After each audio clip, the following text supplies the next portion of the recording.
حياتي كلها لله فلا مولى لنا إلا حياتي كلها لله حياتي كلها لله فلا مولى لنا إلا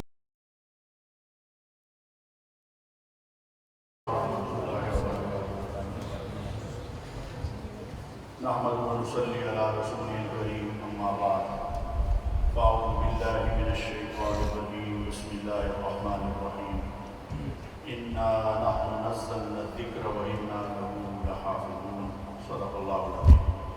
درود پاک كما صليت على إبراهيم وعلى آل إبراهيم إنك حميد مجيد. اللهم بارك على محمد وعلى آل محمد كما باركت على إبراهيم وعلى آل إبراهيم إنك حميد مجيد. يا رب صل وسلم دائما أبدا على حبيبك خير الخلق كلهم. نہایت قابل صد احترام حضرات علماء کرام، عزیز دوستو، اللہ جل جلالہ و من والہ کا لاکھ لاکھ شکر ادا کرنا چاہیے کہ اللہ رب العزت نے کلام پاک کے اختتامی دعا میں ہمیں شرکت کی توفیق نصیب فرمائی. میں سب سے پہلے حضرات علماء کرام کا تہ دل سے شکر گزار ہوں کہ آپ حضرات تشریف لائے اور ہمارے پروگرام کو رونق بخشی. تمام حضرات جو مہمان گرامی ہمارے موجود ہیں، سب کا تہ دل سے شکر گزار ہوں کہ آپ حضرات تشریف لائے، اللہ آپ کے آنے کو قبول فرمائیں. ہم اپنے اس پروگرام کا آغاز اللہ کے پاک کلام سے کریں گے. کلام پاک کی تلاوت کے لیے میں دعوت دوں گا اس مدرسے کے اسٹوڈنٹ حافظ عمار کو کہ وہ تشریف لائیں اور تلاوت کلام پاک پیش فرمائیں.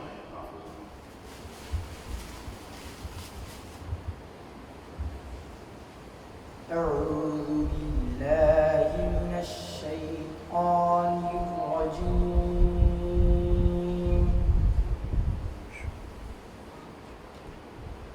بسم الله الرحمن الرحيم.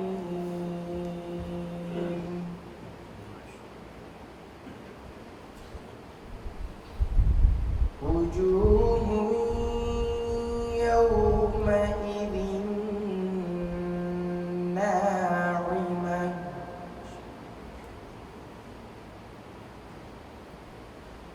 لسعيها راضية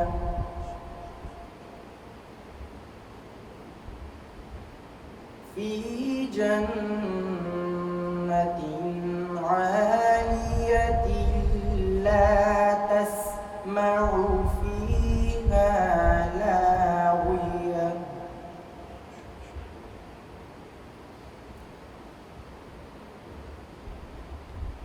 وجوه يومئذ ناعمة لسعيها راضية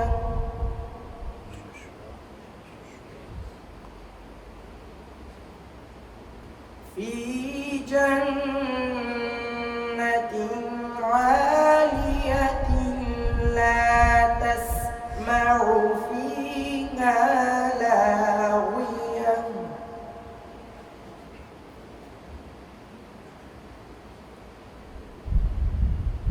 فيها عين جارية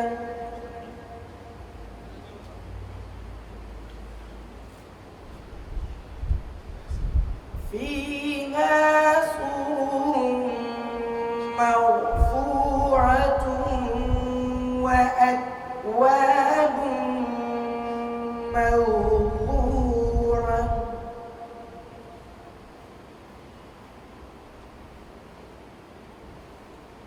ونمارق مصفوفة وزرابي مبثوثة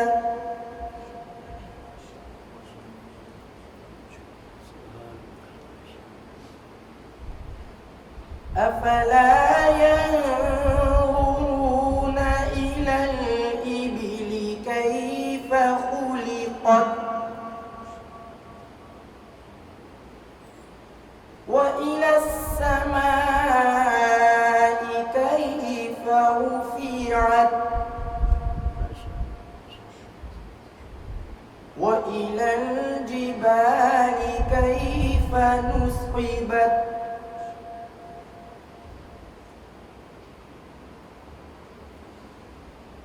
أفلا ينظرون إلى الإبل كيف خلقت وإلى السماء كيف رفعت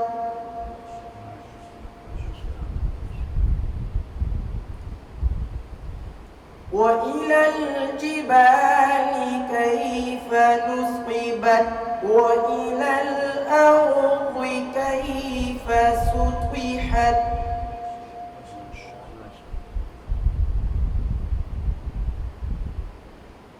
فذكر إنما أنت مذكر لست عليهم بمسيطر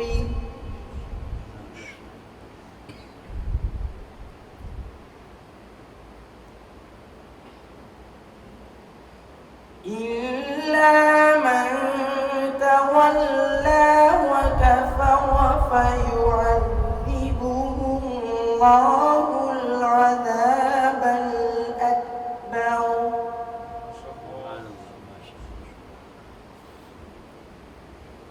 إن إلينا إيابهم ثم إن علينا حسابهم صدق الله العظيم. تلاوت کلام پاک پیش فرما رہے تھے. اب میں بلا کسی تاخیر نعت رسول مقبول صلی اللہ علیہ وسلم کے لیے حافظ محمد یوسف کو دعوت دوں گا کہ حافظ محمد یوسف تمام حضرات محبت کے ساتھ دل شریف پڑھیں.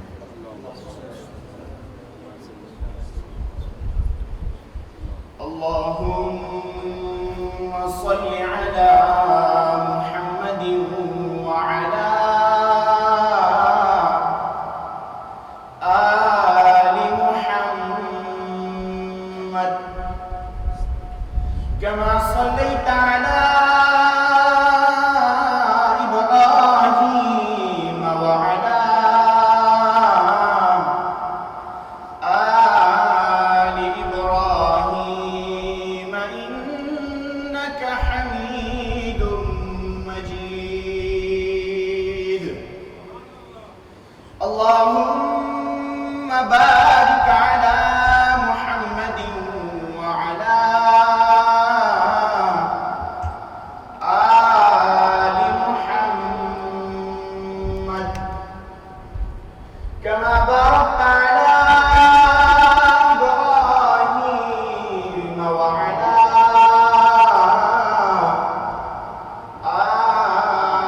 آل إبراهيم إنك حميد مجيد.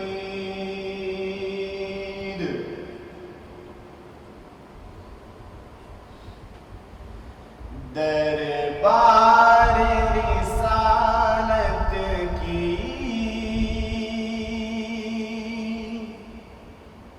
کیسی وہ گھڑی ہوگی.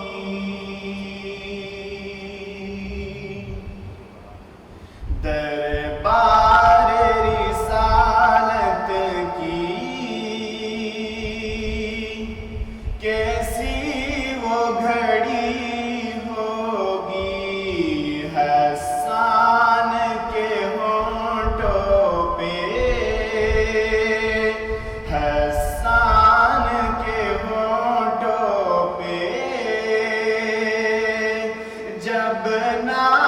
نبی ہوگی حسان کے ہونٹوں پہ جب نعت نبی ہوگی بکر و عمر ہوں گے عثمان و علی ہوں گے عثمان و علی ہوں گے حسنین کے نانا کی حسنین کے نانا کی کیا بزم سجی ہوگی حسنین کے نانا کی کیا بزم سجی ہوگی دربار رسالت کی کیسی وہ گھڑی ہوگی آقا ہے قمر لیکن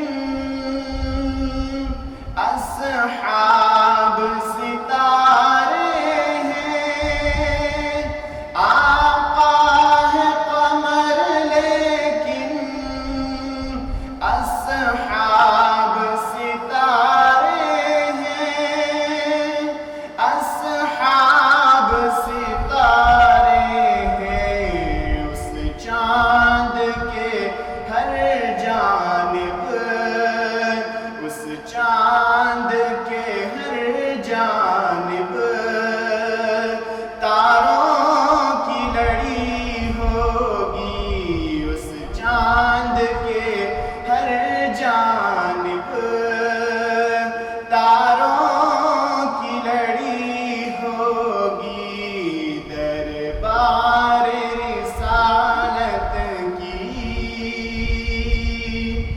کیسی وہ گھڑی ہوگی جائیں گے مدینے ہم لے جائے گا جب اللہ جائیں گے مدینے ہم لے جائے گا جب اللہ لے جائے گا جب اللہ دل سجدہ گناہ ہوگا دل سجدہ گناہ ہوگا آنکھوں میں جھڑی ہوگی دل سجدہ گناہ ہوگا آنکھوں میں جھڑی ہوگی دربار رسالت کی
یہ تھے حافظ محمد یوسف جو نعت رسول مقبول صلی اللہ علیہ وسلم پیش فرما رہے تھے.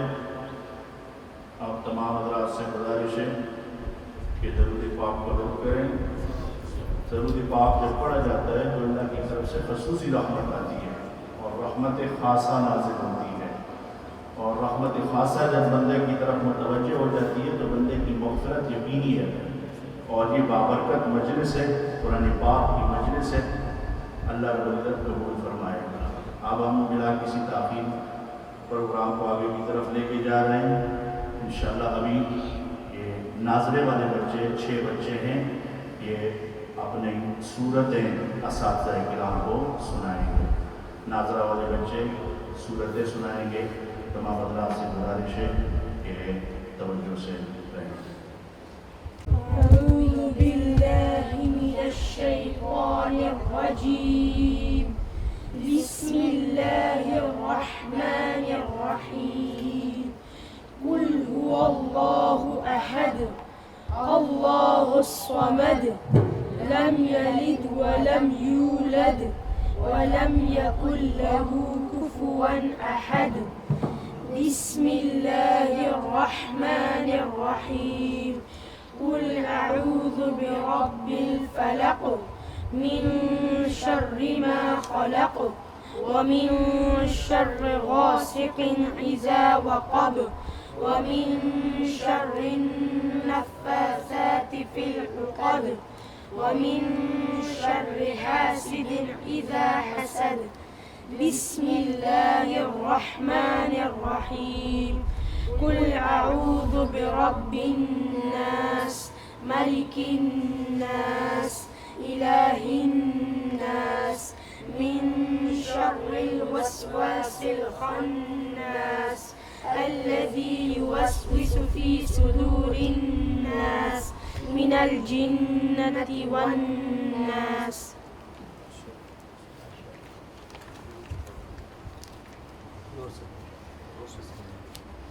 بسم الله الرحمن الرحيم. الحمد لله رب العالمين الرحمن الرحيم مالك يوم الدين. إياك نعبد وإياك نستعين. اهدنا الصراط المستقيم صراط الذين أنعمت عليهم غير المغضوب عليهم ولا الضالين. بسم الله الرحمن الرحيم. ألف لام ميم. ذلك الكتاب لا ريب فيه هدى للمتقين الذين يؤمنون بالغيب ويقيمون الصلاة ومما رزقناهم ينفقون والذين يؤمنون بما أنزل إليك وما أنزل من قبلك وبالآخرة هم يوقنون. أولئك على هدى من ربهم وأولئك هم المفلحون. صدق الله العظيم.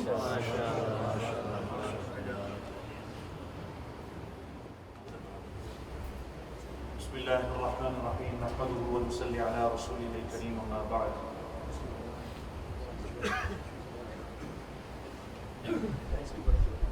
اتنے سارے علماء کی موجودگی میں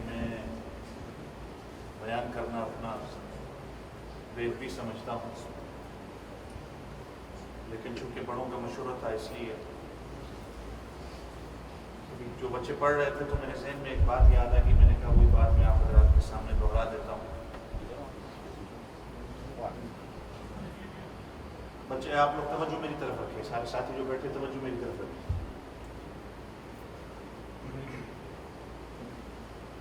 آج سے 2-3 سال پہلے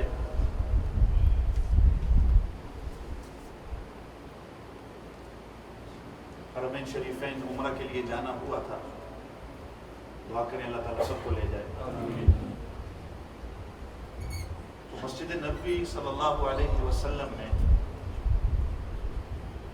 تقریباً عرصہ 50 سال سے ہمارے پاکستان کے استاد ہیں حضرت قاری احمد بشیر صدیق صاحب، 50 سال سے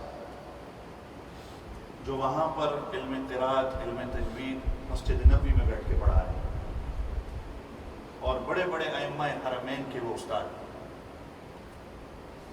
اور 7 عشرہ جو قرات ہوتی ہے قرآن کے الگ الگ جو روایتیں ہیں پڑھنے کی، جتنے بھی راوی ہیں ہر راوی پہ انہوں نے ایک کتاب لکھی ہے، امام ورش ہیں، امام نافع ہیں، امام ابن کثیر ہیں رحمۃ اللہ علیہ، سب کے زندگی پر اور سب روایتوں پر انہوں نے کتاب لکھی ہے۔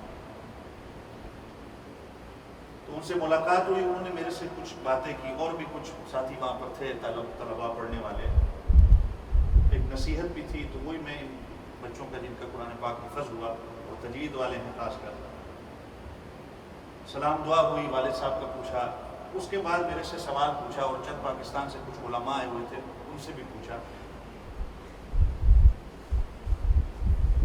جو سوال انہوں نے میرے سے کیا میں وہ سوال آپ سے دہرانا چاہتا ہوں۔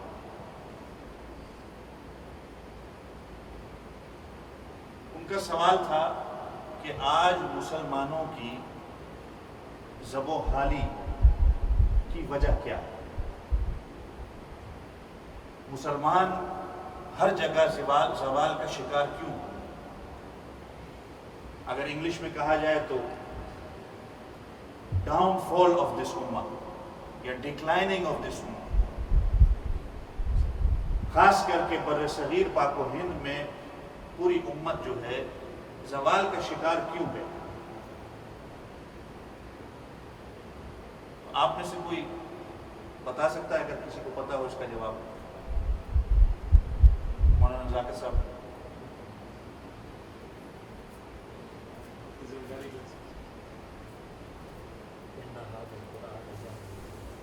جی، مولانا عابد صاحب کا جواب بھی ماشاءاللہ درست ہے، میں نے بھی اسی طرح ایک جواب دیا، اور علماء تھے اور طلباء تھے، سب نے اپنا اپنا ایک جواب دیا۔ انہوں نے کیا بات کی کہ آپ کا جواب درست ہے لیکن آپ کا جواب پورا نہیں۔ کئی سارے لوگ تھے، پھر میں نے کہا کہ مولانا آپ اس طرح کریں کہ آپ ہی اس بات کا جواب دیں، کیونکہ نماز عشاء کا وقت بھی ہونے والا تھا۔ تو اب مولانا نے کیا بات کی، وہ آپ کو سونے کے پانی سے لکھنے کے قابل ہے۔ نمبر 1، مسلمانوں کی ذب و حالی کی وجہ بر صغیر پاک و ہند میں مسلمان زوال کا شکار کیوں ہوئے؟ کیونکہ 99% امت آج اس وقت حلال نہیں کھا رہی۔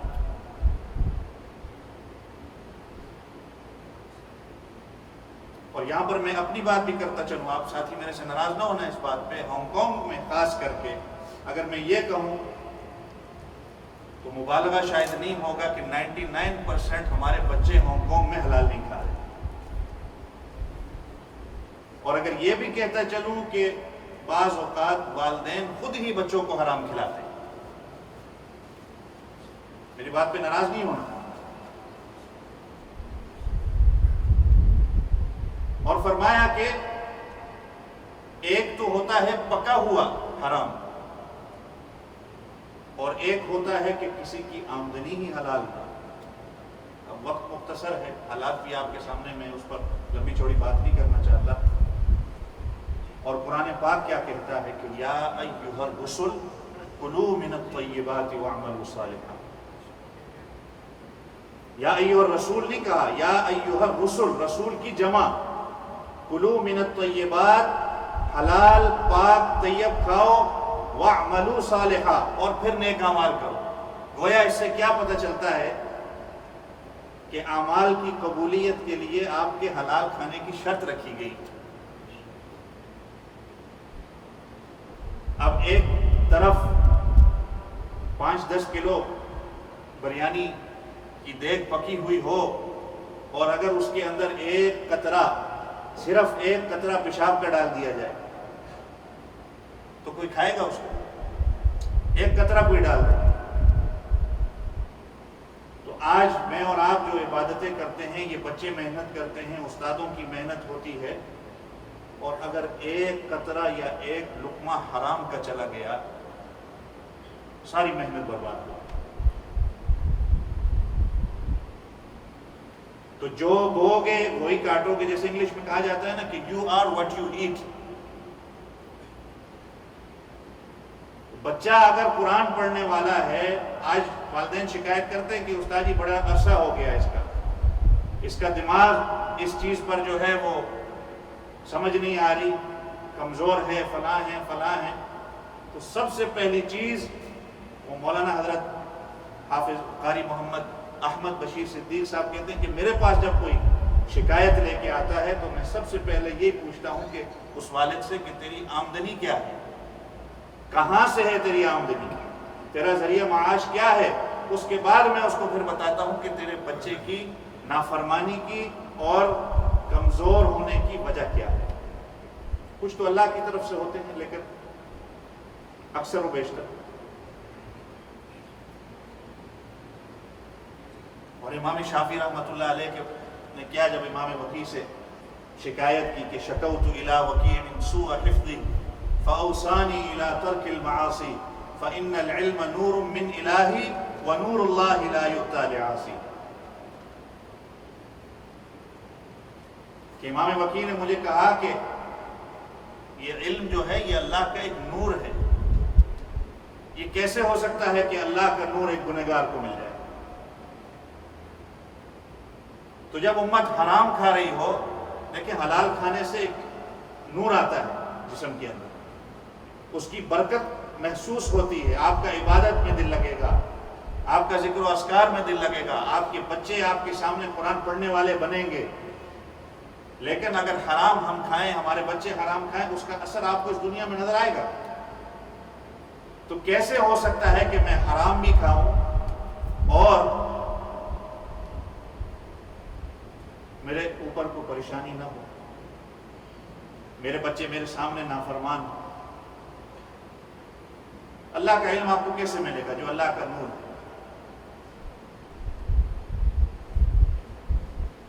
پھر فرمایا دوسری بات جو مولانا بھی کہہ رہے تھے کہ اس امت نے قرآن کو چھوڑ دیا۔ یقین سے، ایمان سے کہیں، میں اور آپ جتنے بیٹھے ہیں، ایک رمضان گزر گیا، دوسرا رمضان آنے والا ہے، کتنوں کے گھروں میں قرآن پاک کے اوپر دھول مٹی لگ گئی؟ اس امت نے قرآن کو چھوڑ دیا اور قرآن کا صحیح حق ادا نہیں کیا۔ میرے الفاظ نہیں، ان بزرگوں کے، ان قاری صاحب کے الفاظ تھے کہ میں 30-40 ملکوں میں گیا ہوں، میں دعوے سے کہتا ہوں، کہتے ہیں کہ 90% لوگوں کا میں نے جو قرآن سنا ہے، 90% 30-40 ملکوں کا میرا تجزیہ ہے کہ 90% لوگوں کی سورہ فاتحہ ہی غلط ہے۔ جو 50 سال سے مسجد نبوی میں علم و تجوید اور قرات پڑھا رہا ہے کہ 90% لوگوں کی سورہ فاتحہ ہی غلط ہے۔ اور اس کی مثال دے کے پوچھا آپ کا نام کیا ہے، میرا نام بتایا، ساتھ بیٹھے والے مولانا سے پوچھا آپ کا نام کیا ہے، آپ کسی کا نام ناصر تھا، کسی کا، کیا آپ کا نام ناصر ہے، میں اگر آپ کو کسی اور طریقے سے بلاؤں، اس کا نام کچھ اور ہے، میں اس کو اگر نام بگاڑ کے بلاؤں تو کیا وہ خوش ہوگا یا ناراض ہوگا؟ اگر ناراض ہوگا ظاہری بات ہے۔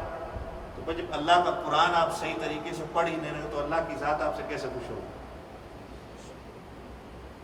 مبارکباد کے مستحق ہیں حضرت قاری محمد عبید صاحب جنہوں نے یہاں پر محنت کی اس کی،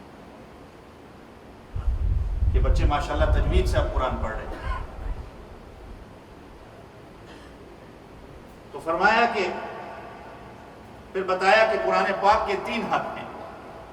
نمبر 1، قرآن پاک کو صحیح طریقے سے پڑھنا۔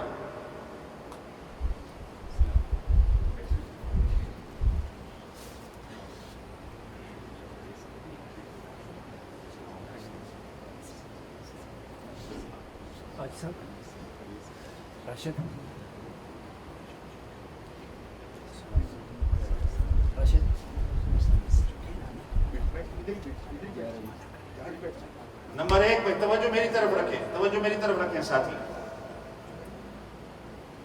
اور پھر فرمایا کہ قرآن پاک کے ہر مسلمان کے اوپر 3 حق ہیں۔ نمبر 1، قرآن پاک کو صحیح طریقے سے پڑھنا، جس طرح اللہ کے رسول صلی اللہ علیہ وسلم نے پڑھا، جس طرح اللہ کے رسول کے صحابہ نے کرام رضوان اللہ تعالی علیہ مجمعین نے پڑھا اور ان سے چلتے ہوئے ہم تک آیا، اسی طریقے سے پڑھنا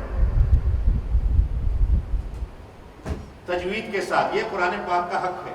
میں بات کر رہا تھا حضرت قاری اویس صاحب مبارکباد کے مستحق ہیں کہ انہوں نے بچوں کو تجوید سے پڑھایا۔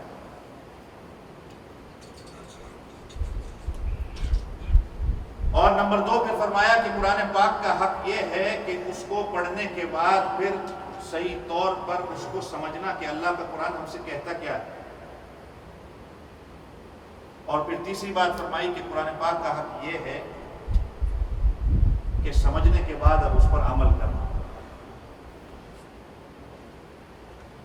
اور جس طرح باقی لوگوں نے پھر اور باتیں کی کہ امت کی زب و حالی کی وجہ کیا ہے، امت کیوں زوال کا شکار ہوئی، اور جواب دے پھر آخری بات فرمائی، میں بھی وہی اپنی بات کہہ کر انہی کی بات نکل کر کے بات کو ختم کرتا ہوں۔ تیسری بات یہ کہی کہ امت جو ہے وہ فرقہ واریت کے اندر پڑ گئی۔ فرقہ واریت کے اندر پڑھ کر ایک دوسرے کے ساتھ جھگڑا کرنے کے اندر، فتنہ فساد کے اندر پڑ گئی، اور اللہ کو جھگڑا پسند نہیں۔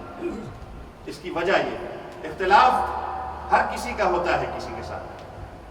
میرا حضرت قاری اویس صاحب سے ہو سکتا ہے، حضرت مفتی صاحب سے ہو سکتا ہے، تو لیکن جھگڑا، فتنہ فساد کرنا، اور اس کی مثال دے کے انہوں نے مجھے کہا کہ یہ ابھی رمضان المبارک انشاءاللہ اللہ تعالی ہم سب کو نصیب فرمائے کہ اس کی ایک رات آتی ہے لیلۃ القدر، عظیم الشان رات، مقدس رات، کہ نبی پاک صلی اللہ علیہ وسلم نے جس کے بارے میں فرمایا کہ اس کو آخری طاق راتوں میں تلاش کرو۔ علماء بیٹھے ہیں اس کی تصدیق کریں گے کہ پہلے حضور اقدس صلی اللہ علیہ وسلم کو اس رات کے بارے میں بتایا گیا، ایسے ہی نمونہ کہ بتایا گیا تھا۔ آپ صلی اللہ علیہ وسلم جب اپنے حجرے سے باہر تشریف لائے تو آپ صلی اللہ علیہ وسلم نے دیکھا کہ 2 لوگ آپس میں لڑ رہے تھے۔ ان کی لڑائی، ان کا جھگڑا اللہ کو اتنا ناپسند ہوا کہ حضور پاک صلی اللہ علیہ وسلم کو اس رات کی تاریخ بھلا دی۔ یہ حضرت نے اس کی مثال دے کے فرمایا کہ اتنی عظیم الشان رات، مقدس رات اللہ نے اپنے نبی سے بلا دی، کہ جس سے پتہ کیا چلتا ہے کہ اللہ کو جھگڑا نہیں پسند۔ تو نمبر 1 کیا کہا کہ امت حلال نہیں کھا رہی، اس کی وجہ یہ ہے امت آج حرام تو چھوڑو، جو مشکوک چیزیں ہیں اس کو بھی نہیں چھوڑ رہی۔ اور دوسری بات کیا کہی کہ امت نے قرآن کو چھوڑا۔ اور تیسری بات کیا کہی کہ آپس کے لڑائی جھگڑوں کے اندر، فتنہ فساد میں، فرقہ واریت کے اندر اتنے ہم آگے نکل گئے، جس کی وجہ سے آج بر صغیر پاک و ہند کے اندر مسلمان جو ہیں وہ زوال کا شکار۔ اور پھر فرمایا، پھر پوچھا کہ تربیت آپ کس کو کہتے ہیں، تربیت کیا ہوتی ہے؟ کسی نے پھر بتایا تربیت یہ ہوتی ہے، تربیت اس طرح ہوتی ہے۔ کہا نہیں، تربیت ایسی ہوتی ہے کہ جو نوجوان بچے آپ کے پاس پڑھنے آتے ہیں ان کی تربیت کا طریقہ کیا ہے کہ سب سے پہلے ان کو یہ بتایا جائے کہ تمہارا اللہ کے اوپر کیا حق ہے، پھر ان کو یہ بتایا جائے تمہارے اوپر نبی کریم صلی اللہ علیہ وسلم کا کیا حق ہے، صحابہ کرام رضوان اللہ تعالی علیہ مجمعین کا کیا حق ہے، اولیاء کا کیا حق ہے، پھر ماں باپ کا کیا حق ہے، پھر پڑوسیوں کا کیا حق ہے، پھر تمہارے استادوں کا کیا حق ہے، حلال و حرام کی تمیز ان کو سکھائی جائے۔ کہا کہ یہ ساری چیزیں جب آپ ان کو سکھاؤ گے، اس کے بعد صحیح معنوں میں تربیت، جس کو تربیت کہا جاتا ہے، تربیت ان کے اندر آئے گی۔ اور پھر یہ صحیح معنوں میں اگر یہی لوگ نکل کے ان ڈپارٹمنٹس میں جائیں گے جہاں پر میں اور آپ آج بر صغیر پاک و ہند میں جب ہم جاتے ہیں، ہم کوئی کام بنا پیسے کے نہیں کروا سکتے. پیسے بھی ہم ان کو دیتے ہیں اور پھر باہر آ کر ہم گالیاں بھی ان کو ہی دیتے ہیں کہ دیکھو بغیر پیسے کے میرا کام نہ ہوا. فرمایا کہ آپ اصل میں غلطی یہ ہماری خود ہے، ان لوگوں کی نہیں ہے کہ ہم نے ان کو بچپن سے سکھایا ہی نہیں تھا. اگر یہ آپ کے پاس آنے والے طلباء تربیت ایسی سیکھتے ہیں تو کل یہی جا کر پھر جب ان کو پتہ ہوگا کہ میرے ماں باپ کا کیا حق ہے، پڑوسیوں کا کیا حق ہے، جو میرے ساتھ غیر مسلم رہنے والے ہیں ان کا کیا حق ہے، جب ان کو یہ ساری چیزیں سمجھ آئیں گی اور یہ جب ایسے ڈپارٹمنٹس میں جائیں گے تو پھر کام صحیح معنوں میں ہوگا. پھر اگر اسلامک سکولز بھی بنیں گے وہ صحیح معنوں میں بنیں گے، پھر وہ یونیورسٹیز بنیں گی وہ صحیح معنوں میں بنیں گی. اس کی مثال پھر ایک تھی، میں زیادہ وقت نہیں لینا چاہتا، کہ برٹش راج کے وقت جب انگریزوں کی حکومت تھی، ہندوؤں اور مسلمانوں کا آپس میں ایک زمین کے حوالے سے جھگڑا ہوا. شاید آپ نے پڑھا بھی ہو یا سنا ہو بھی کہ ہندو کہتے تھے کہ یہ زمین ہماری ہے، مسلمان کہتے تھے کہ زمین ہماری ہے. جھگڑا ہو گیا آپس میں. اب معاملہ کورٹ تک چلا گیا تو ہندوؤں نے کہا کہ ہم ایک بندے کو بلاتے ہیں کہ اگر اس نے فیصلہ کر دیا تو پھر ہم بات مان لیں گے، دیکھیں گے کس کی جگہ ہے. تو فیصلے کے لیے کس کو بلایا گیا؟ حضرت مفتی الہی بخش کاندھلوی رحمۃ اللہ علیہ. یعنی اس وقت کے ہندو بھی مسلمانوں کو معتبر سمجھا کرتے تھے. آج سوچو کبھی کوئی گواہی کے لیے کوئی کافر ہمیں کبھی بلائے گا؟ ہندوؤں نے کہا کہ مفتی الہی بخش کاندھلوی رحمۃ اللہ علیہ کو بلایا جائے، ان سے بات کی جائے، وہ جو بات کہیں گے تو ہم دیکھیں گے پھر کیا ہوتا ہے. اب مفتی الہی بخش رحمۃ اللہ علیہ جب آئے تو مسلمان تو خوش ہو گئے کہ مسلمان آیا ہے، مسلمانوں کے حق میں بات کرے گا. نعرے مارنے لگ گئے، سب کچھ خوشی کا اظہار کرنے لگ گئے. اب جب مفتی الہی بخش رحمۃ اللہ علیہ آئے اور جج کے سامنے جب کھڑے ہوئے تو مفتی الہی بخش صاحب رحمۃ اللہ علیہ نے کیا کہا کہ میں دعوے سے کہتا ہوں یہ زمین جو ہے یہ ہندوؤں کی ہے. اب مسلمان تو پریشان ہو گئے اور ہندو خوش. اب ہندوؤں کی باری آ گئی نعرے لگانے کی، وہ خوش ہوئے. تو جج نے جو انگریز تھا اس نے کیا لکھا کہ آج مسلمان ہار گئے لیکن اسلام جیت گیا. مسلمان ہار گئے لیکن اسلام جیت گیا. اب مفتی الہی بخش رحمۃ اللہ علیہ کے اس اخلاص کو دیکھ کر، ان کی اس جذبے کو دیکھ کر وہ ہندوؤں نے، جتنے بھی ہندو تھے وہ حضرت مفتی الہی بخش رحمۃ اللہ علیہ کے پاس ہے. کہا کہ پھر فیصلہ ایسا نہیں ہوتا، ہم جتنے کے جتنے ہیں ہم سارے مسلمان ہوتے ہیں، ہم سارے مسلمان ہوتے ہیں. اور مسلمان بننے کے بعد اب اس جگہ جو زمین کی لڑائی تھی، اب اس جگہ کو ہم مسجد بنائیں گے. چنانچہ وہ جگہ مسجد بنی. تو ان لوگوں نے رہنا سکھایا، تربیت ان کی تھی، آگے لوگوں کو تربیت سکھائی. تو یہ وہ حضرت قاری صاحب کی جو مسجد نبی میں عرصہ 50 سال سے پڑھا رہے ہیں، یہ ان کی ایک نصیحت بات. شاید تو میں نے کوئی اور کرنی تھی لیکن بچے پڑھ رہے تھے اور تجوید سے جب پڑھ رہے تھے تو میرے ذہن میں ایک بات آ گئی. تو میں نے کہا وہی بات میں حضرت کی دہراتا چلوں، شاید اس میں آپ لوگوں کے لیے فائدہ ہوگا. اللہ تعالیٰ مجھے آپ سب کو عمل کرنے کی توفیق عطا فرمائے. جتنے بھی بچوں کا قرآن پاک ختم ہوا، نادرہ، حفظ، تجوید، اللہ تعالیٰ ان سب کو پڑھنے کی اور آگے پڑھانے کی توفیق عطا فرمائے. اللہ تعالیٰ حضرت قاری صاحب کی محنتوں کو قبول فرمائے. دیگر اساتذہ کرام کی اللہ تعالیٰ ان کی محنتوں کو بھی قبول فرمائے. وآخر دعوانا ان الحمد للہ رب العالمین.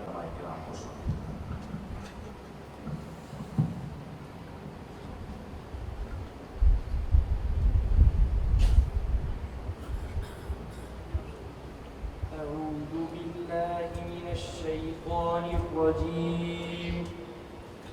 بسم الله الرحمن الرحيم.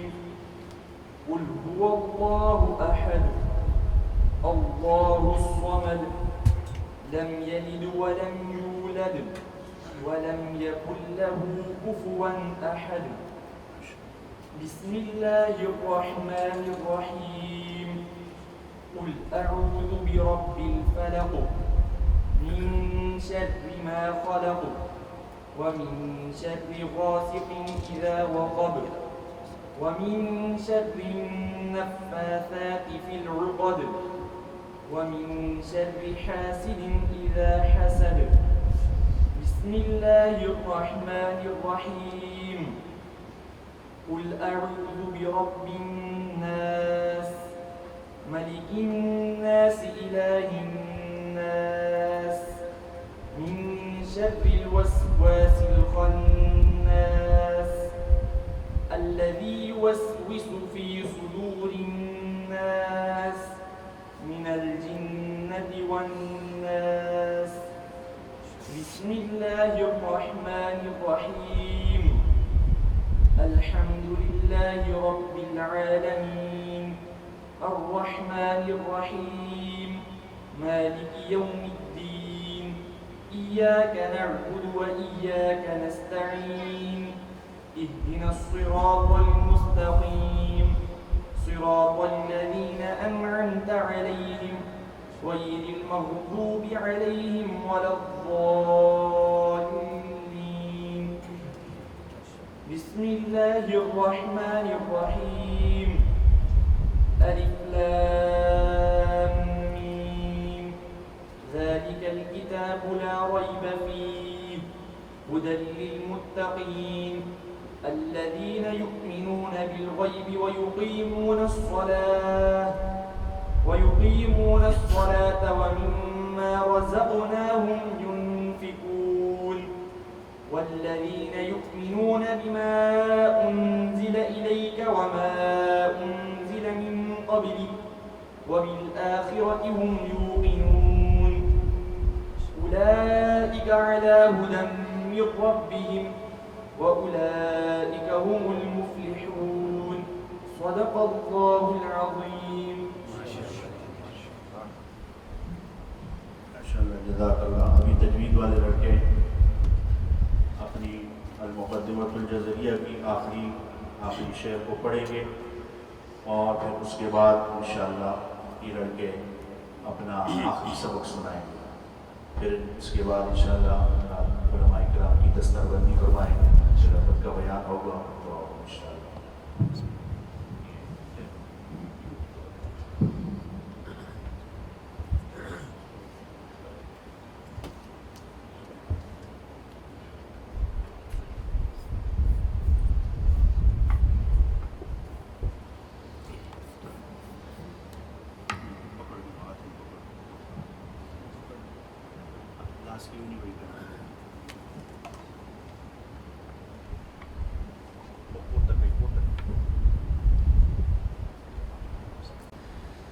بسم الله الرحمن الرحيم. اللهم صل على محمد وعلى آل محمد كما صليت على إبراهيم وعلى آل إبراهيم إنك حميد مجيد. اللهم بارك على محمد وعلى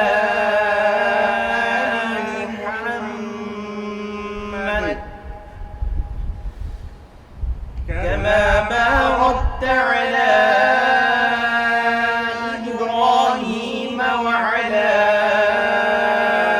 آل إبراهيم إنك حميد مجيد.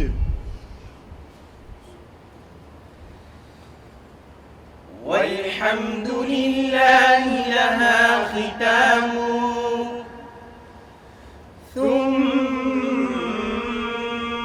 الصلاة بعد والسلام على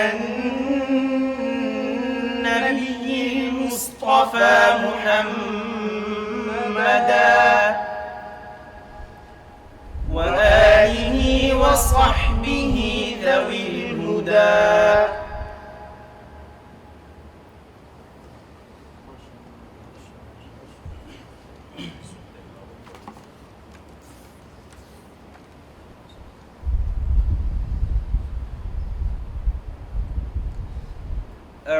أعوذ بالله من الشيطان الرجيم. بسم الله الرحمن الرحيم.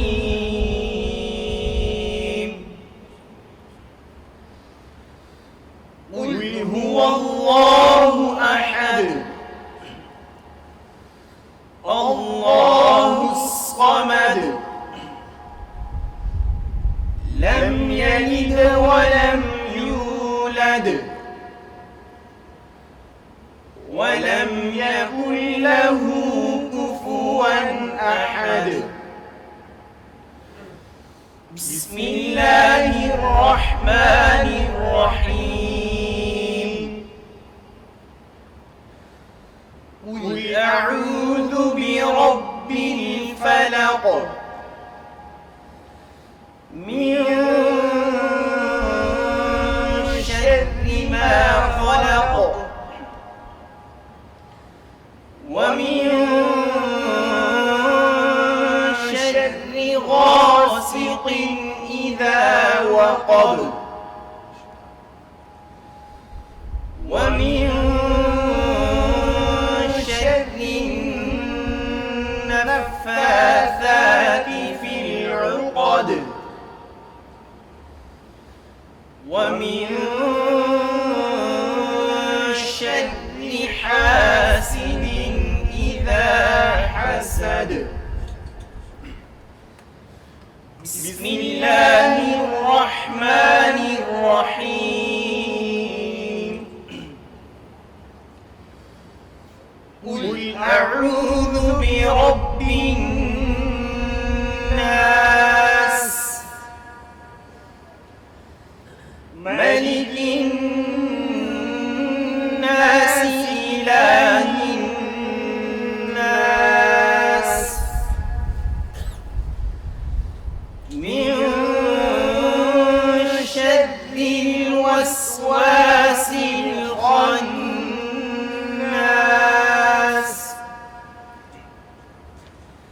الذي يوسوس في صدور الناس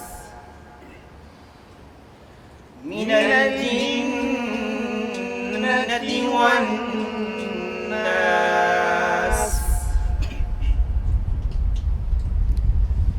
بسم الله الرحمن الرحيم. الحمد لله رب العالمين الرحمن الرحيم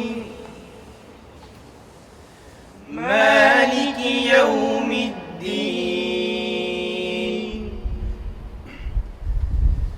إياك نعبد وإياك نستعين. اهدنا الصراط المستقيم صراط الذين أنعمت عليهم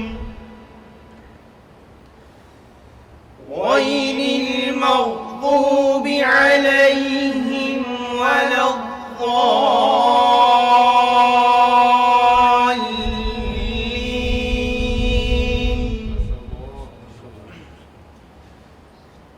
بسم الله الرحمن الرحيم. ألف لام ميم.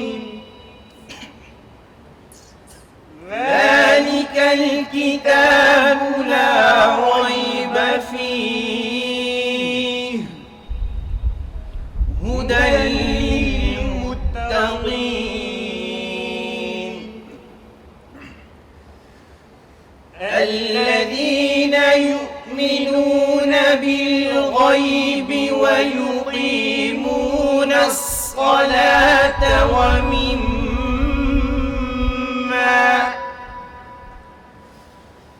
ومما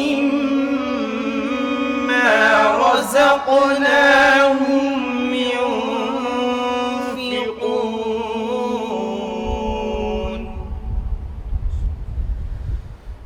والذين يؤمنون بما أنزل إليك وما أنزل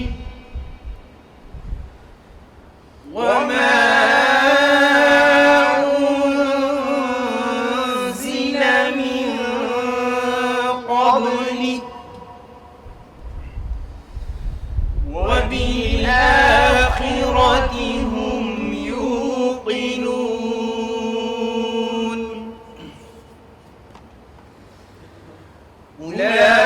أولئك على هدى من ربهم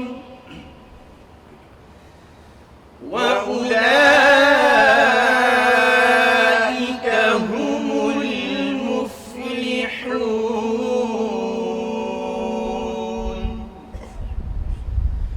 صدق الله العظيم. ہم اپنے پروگرام کو آگے کی طرف لے کے جائیں گے. میں حضرات علماء کرام، حضرت مفتی صاحب اور تمام حضرات علماء کرام کا شکر گزار ہوں کہ حضرت اور باقی تمام حضرات ہمارے آواز پر مختصر سی جو ہے وہ دعوت پر لبیک کہتے ہوئے تشریف لائے. اللہ رب العزت حضرت کے اور تمام حضرات کے آنے کو قبول کروں. میں ابھی حضرات علماء کرام سے درخواست کروں گا حفظ والا لڑکا اور تجوید والے لڑکوں کی دستاویزی فرمائیں. اگر صاحب حضرات کو تکلیف ہوگی لیکن اگر آپ حضرات ہاتھ رکھ دیں گے تو انشاءاللہ جو ہے برکت رہے گی.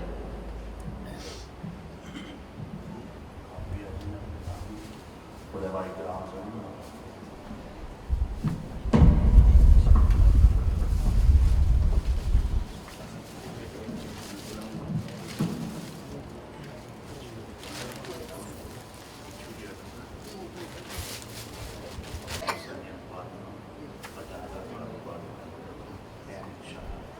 حافظ محمد آئے. یہ قاری صاحب کا بیٹا ہے جی. اللہ تعالیٰ قاری صاحب کی طرح اس کو مزید ترقیاں نصیب فرمائے. سب یاد رکھنا. مبارک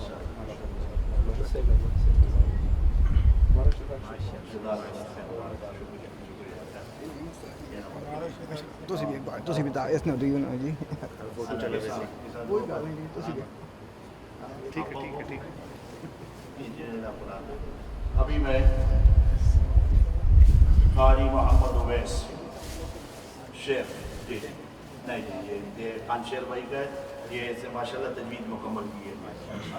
مبارک ہوئے. ساتھ میں یونیورسٹی بھی جاتا ہے اور تجوید. او ویری گڈ. مبارک. شیر صاحب کو مبارک.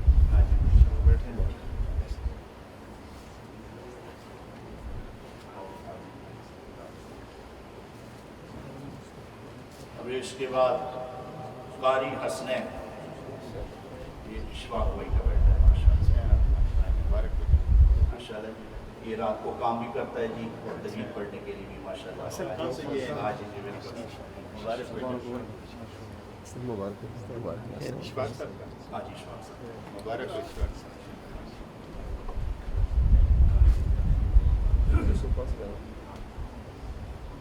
حافظ محمد یوسف ابھی چونکہ قاری بن گئے لیکن یہ حافظ پہ مشہور ہے. تین کو بیٹے. میں اپنے بیٹے. ہاں مبارک مبارک مبارک بیٹا. مبارک. قاری صاحب کو ڈبل مبارک. جزاک اللہ. شکریہ.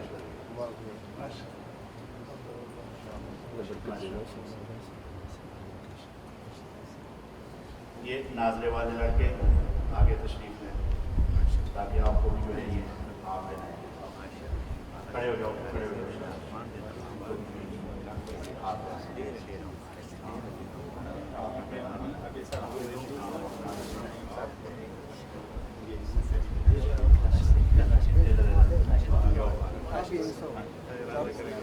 آئی بچے آمڑے ہوں تسی نال نال.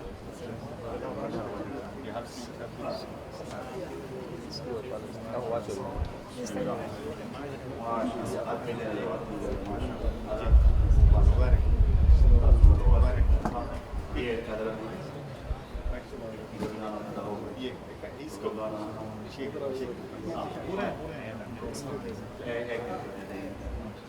جی اللہ قبول فرمائے. جزاک اللہ. عبدالصبور بھائی 2 بیٹے ماشاءاللہ قاری راشد نعمانی صاحب کے ہیں, ایک حافظ, یہ 2 جو ہے اچھے ناظرین نے ختم کیا. ایک بیٹا بھائی موسم خان صاحب کا ہے, ایک بھائی عبدالصبور صاحب کا ہے, ایک حافظ ارشد صاحب کا ہے, اور ایک بھائی عزیر صاحب کا ہے. اللہ سب کو مبارک دے.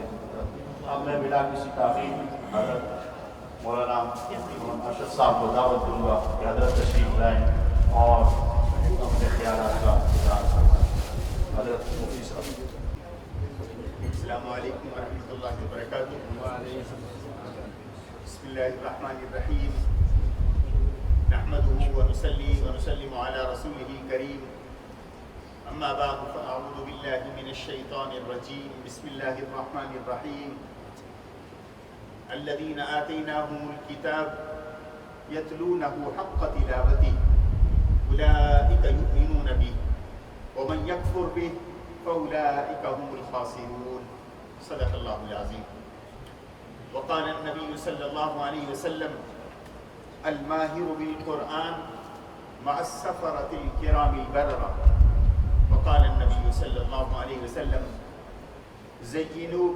زينوا القرآن بأصواتكم أو كما قال النبي صلى الله عليه وسلم. صدق الله وصدق رسوله النبي الصادق الوعد الأمين. میں سب سے پہلے حضرت مولانا قاری اویس صاحب کو مبارکباد پیش کرتا ہوں, اور ڈبل مبارک. ایک تو مدرسے کے استاد کی حیثیت سے ان کے طلباء کا جو آج ختم ہوا, اس پر مبارکباد. اور پھر سب سے بڑھ کر یہ کہ ان کی 2 بچوں کی جوڑی جنہوں نے قرآن کریم اور تجوید سے فراغت حاصل کی, اس پر ان کو بھی بہت بہت مبارک. آپ کی طرف سے بھی ہے مبارک کہ نہیں؟ آپ بھی زور سے کہہ دیں مبارک. اور مبارک کا لفظ ہے کہ اللہ تعالیٰ انہیں برکت نصیب فرمائے. اور پھر دوسری میں مبارکباد پیش کروں گا حضرت قاری طیب صاحب کو. وہ یہاں پہ موجود نہیں, ماشاءاللہ ان کے فرزندگان موجود ہیں, کہ ان کی سرپرستی اور ان کی محنت. اور میں سمجھتا ہوں ہانگ کانگ میں میری معلومات کے مطابق وہ پہلے قاری تھے جو یہاں پہ تشریف لائے. اور پھر دوسرے نمبر پر جنہوں نے قرات اور تجوید کے حساب سے کام کیا وہ قاری اویس صاحب تھے.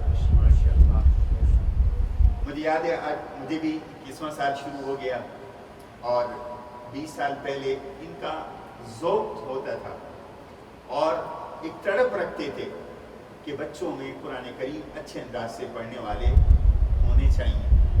اور اس کا ماشاءاللہ انہوں نے محنت کی, سلسلہ شروع کیا. اللہ نے ان کو کامیابی نصیب فرمائی. اور کامیابی کیوں نہ ہوتی, آج ایک کھیپ تیار ہے. قاری محمد علی حفص نعیم صاحب کے شاگرد, لیکن تجوید میں ماشاءاللہ انہوں نے محنت کی. آج ہمارے علاقے میں نیو ٹیریٹریز میں قاری محمد علی صاحب اپنا نام بنا چکے ہیں اس میدان کے اندر, اور ان کے شاگرد ایک امتیاز رکھتے ہیں. اور اس علاقے میں کولون میں ماشاءاللہ قاری صاحب کی محنت ہے اور ان کی کاوش ہے. اللہ نے ان کو کامیابیاں نصیب فرمائیں.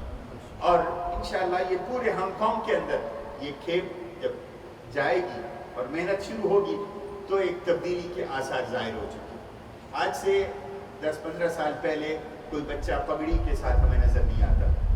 آج ماشاءاللہ ہر مدرسے کے اندر ایک ماحول بن چکا ہے, اور یہ قرآن پڑھانے والے اساتذہ کی محنت اور ان کی کوشش کی برکت سے اللہ نے یہ نتیجہ ہمیں دیا.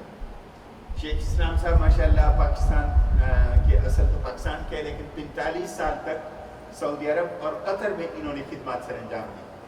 تو ابھی یہ ہمارے یہاں قرآن مسجد میں ماشاءاللہ استاد کی حیثیت سے کام کر رہے ہیں, ریٹائرڈ ہیں ویسے تو, خدمت اپنی طرف سے کر رہے ہیں. تو یہ تجوید کے کچھ اصول اور قواعد بتاتے ہیں. تو پھر مجھے قاری اویس صاحب کی وہ بچپن, یہ ماشاءاللہ ابھی بھی جوان ہیں لیکن 20 سال پہلے آپ دیکھیں یہ اپنے بچوں کی طرح تھے جو آج ان کے بچے ہیں, تو اسی طرح ذوق ہوتا تھا. تو دراصل یہ بھی قرآن کریم کا اعجاز ہے جو دنیا میں, میں یہ دعوے سے کہہ سکتا ہوں کہ دنیا میں کسی بھی شخصیت کی آواز کو صدیاں گزرنے کے باوجود حفاظت نہیں ملی جو اللہ کے رسول صلی اللہ علیہ وسلم کی آواز کو تجوید کی صورت میں 15 صدیاں گزرنے کے باوجود بھی اللہ نے حفاظت نصیب فرمائی۔ یوں تو اللہ نے قرآن کریم کی آیات کو محفوظ کیا۔ قرآن کہتے ہیں اِنَّا نَحْنُ نَزَّلْنَا الذِّكْرَ وَإِنَّا لَهُ لَحَافِظُونَ کہ اللہ فرماتے ہیں ہم نے اس کو نازل کیا، ہم اس کی حفاظت کرنے والے ہیں۔ پھر علماء کہتے ہیں کہ اس کے آیات بھی محفوظ، اس کے حروف بھی محفوظ، اور پھر دوسرے نمبر پہ احادیث پر جب محنت ہوئی اور احادیث اور قرآن کے بعد جب فقہ کی تدوین ہوئی اس پر محنت ہوئی تو قرآن کے احکامات بھی محفوظ ہو گئے۔ اب قرآن کے الفاظ کی حفاظت کے بعد قرآن کے احکامات کی حفاظت ہوئی، فقہ مدون ہوئی، احادیث مدون ہو گئی۔ اب ضرورت تھی کہ جس انداز سے اللہ کے رسول نے اپنی زندگی میں صحابہ کو قرآن پڑھ کے سنایا تھا، وہ آواز بھی، وہ صوت بھی اور وہ انداز بھی محفوظ ہو۔ اللہ نے امت میں سے قراء کو اٹھا دیا کہ جیسے اللہ کے رسول قرآن پڑھتے تھے، اللہ نے قراء کے ذریعے حضور کی آواز کو بھی قیامت تک کے لیے محفوظ بنا دیا۔ یہ وہ خوبی ہے جو اللہ نے کسی اور کو نصیب نہیں فرمائی۔ آپ کو بدھزم کے اندر بدھا کے اقوال ملیں گے، عیسائیت کے اندر حضرت عیسیٰ کے اقوال تو ملیں گے، حضرت موسیٰ علیہ السلام کی تعلیمات اور احکام تورات کے اندر چاہے وہ محرف ہو چکی کسی حد تک مل جائیں گے، لیکن جس انداز سے انہوں نے بات کی تھی، جس انداز سے تورات کی انہوں نے تلاوت کی، جس انداز سے حضرت عیسیٰ علیہ السلام نے اپنی اصلی زبان کے اندر انجیل کی تلاوت کی تھی، حضرت داؤد نے زبور کو پڑھا تھا، آج دنیا کے اندر وہ محفوظ نہیں۔ یہاں پر اللہ کے رسول علیہ السلام نے جس انداز سے نون کو پڑھا تھا، جس انداز سے فاتحہ کو پڑھا تھا، اور جتنی طویل مد آپ نے کی تھی، اور جس طرح غنہ کیا تھا، جس طرح قلقلہ کیا تھا، اللہ نے قراء کے ذریعے اپنے پیغمبر کی آواز کو بھی قیامت تک کے لیے محفوظ بنا دیا۔ تو یہ وہ صورت ہے۔ اللہ فرماتے ہیں الذین آتیناہم الکتاب، کچھ لوگ وہ تھے جن کو ہم نے کتاب دی، مراد یہودی ہیں، لیکن یہ آیت ایسی ہے جو مسلمانوں پر بھی اپلائی ہو سکتی ہے۔ الذین آتیناہم الکتاب، کہ جن کو ہم نے کتاب دی، یتلونہ حق تلاوتی، کہ وہ اس کی تلاوت کرتے ہیں جس طرح تلاوت کا حق ہے۔ تلاوت تو آج بھی ہوتی ہے، کہتے ہیں کہ جی مقابلے ہوتے ہیں کہ جی 20 منٹ کے اندر تراویح کون ختم کر سکتا ہے، اور جو سب سے زیادہ جلدی تراویح ختم کر دے اس حافظ کے پیچھے مجمع دوڑتا ہے۔ سب کی میں بات نہیں کر رہا، ایسے بھی ہیں جو لوگ سفر کر کے قاری صاحب کی تلاوت سننے کے لیے آتے ہیں، ایسے بھی لوگ ہیں ذوق والے، لیکن میں عمومی مزاج بتا رہا ہوں کہ جو جلدی ختم کرے اس طرح اللہ فرماتے اس طرح ختم کرنے میں اور اس طرح پڑھنے میں اور اس طرح انداز سے سننے میں فائدہ نہیں ہوتا۔ فائدہ کس طرح ہے؟ یتلونہ حق تلاوتی، اس طرح تلاوت کرتے ہیں جس طرح کے تلاوت کا حق ہے۔ اور پھر اس کا نتیجہ کیا نکلتا ہے؟ یتلونہ حق تلاوتی اولئک یؤمنون بہ، کہ یہی لوگ ہیں جو ایمان لاتے ہیں۔ گویا ایمان کا تلاوت سے بڑا گہرا تعلق ہے۔ اگر تلاوت صحیح ہو تو وہ ایمان، پہلے ایمان ہوگا تو تلاوت ہوگی، پھر یہی تلاوت ایمان کو مضبوط کر دیتی ہے، دلوں کے اندر، اعمال کے اندر، انسان کے عقیدے کے اندر۔ تو گویا تلاوت نے انسان کے ایمان کو بنایا اور ایمان کو محفوظ کیا، اور جو اس سے محروم ہوا اللہ فرماتے ہیں وہ خسارے میں ہوا۔ اس لیے اللہ نے اپنے رسول کو جہاں بہت سے احکامات دیے، وہاں ایک حکم یہ بھی دیا، یا ایھا المزمل قم اللیل الا قلیلا نصفہ او انقص منہ قلیلا او زد علیہ ورتل القرآن ترتیلا، علماء لکھتے ہیں یہ ترتیل سے مراد ہے تجوید. حضرت علی المرتضیٰ کا قول ہے کہ اس ترتیل سے مراد ہے تجوید کے ساتھ حروف کو ادا کرنا قرآن کے, اور وقف جہاں پہ ہے اللہ کے رسول نے کر کے دکھایا اس انداز سے وقف کرنا. اور پھر بخاری شریف کے اندر بھی آیا, مسلم شریف کے اندر بھی حضور صلی اللہ علیہ وسلم وقف کے ساتھ سورہ فاتحہ پڑھتے الحمدللہ رب العالمین ثم یقف, پھر آپ پڑھتے الرحمن الرحیم ثم یقف, پھر وقف فرماتے. پھر یہ جو حضور سے سلسلہ قرآن کریم کے انداز تلاوت کا چلا تو اسی طرح یہ چلتا گیا. ہاں یہ تو ہے کہ حضور صلی اللہ علیہ وسلم نے کہیں یہ نہیں فرمایا کہ یہ مد 4 حرفی ہے, یہاں پہ 2 حرفی مد ہے, 3 حرفی مد ہے یہاں, لیکن اللہ کے رسول صلی اللہ علیہ وسلم نے جس طرح یہ نہیں فرمایا کہ یہ چیز نماز کے اندر واجب ہے, یہ مستحب ہے, یہ سنت ہے, یہ علماء نے نکالے. بعد کے اندر حضور صلی اللہ علیہ وسلم کی ارشادات کے اندر غور و فکر کر کے انہوں نے یہ نتیجہ نکالا یہ چیز ضروری ہے تو فرض ہو گئی, یہ چیز اس سے کم تر ہے واجب ہو گئی, یہ چیز اگر اختیار کر لی جائے تو یہ احسن ہے, یہ سنت ہو گئی, اور اگر یہ چیز مستحب ہے یہ ترتیب فقہا نے بنائی. بالکل اسی طرح قرآن نے ترتیب بنائی, یہاں پہ غنہ ہے, پھر یہاں پہ اظہار ہے, یہاں پہ اخفا ہے, یہاں پہ اقلاب ہے, یہاں حروف یرملون آ جائے تو کیا حکم آئے گا, یہاں قلقلہ کہاں پہ ہوگا, تو قطب مجدد یہ الفاظ جب آ جائیں تو یہ قراء کی محنت کا نتیجہ ہے.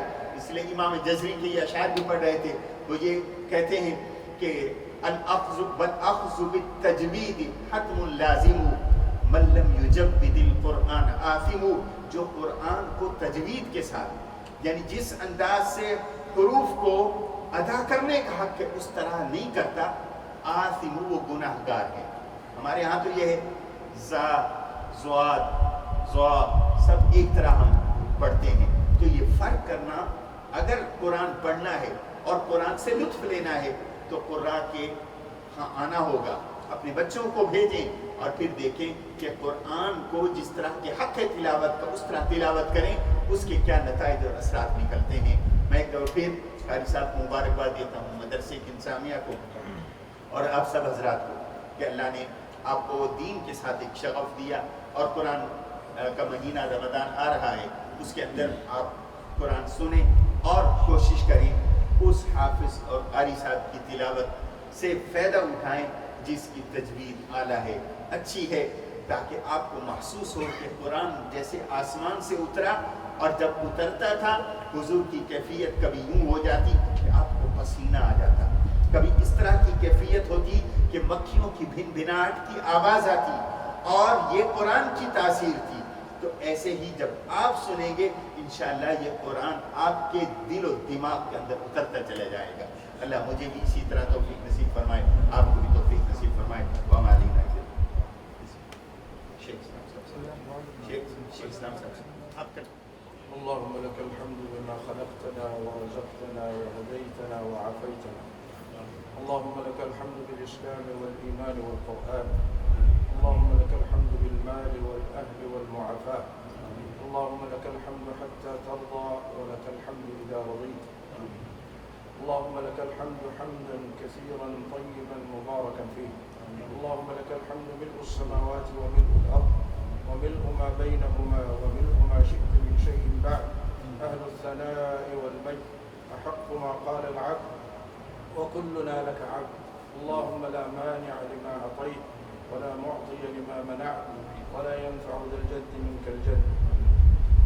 اللهم إنا عبيدك بنو عبيدك بنو إمائك نواصينا بيدك ماض فينا حكمك عدل فينا قضاؤك.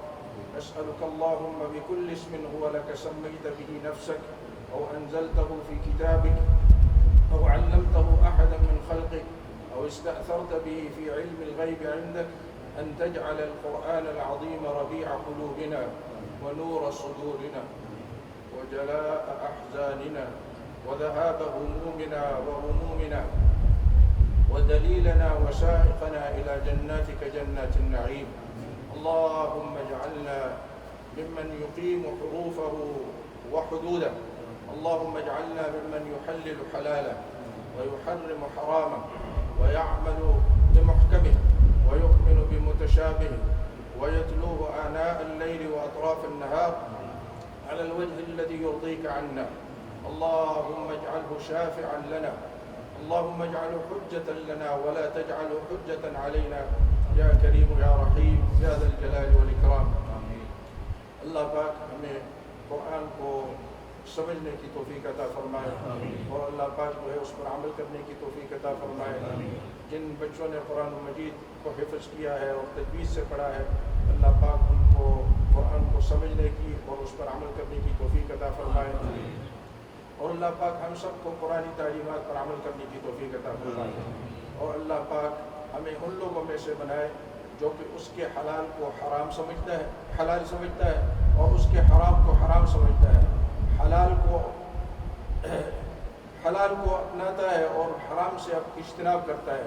اور اللہ پاک ہمیں قرآن مجید کی تلاوت صبح اور قاری محمد طیب قاسمی کے یوٹیوب چینل کو سبسکرائب کریں اور بیل آئیکن پر کلک کریں.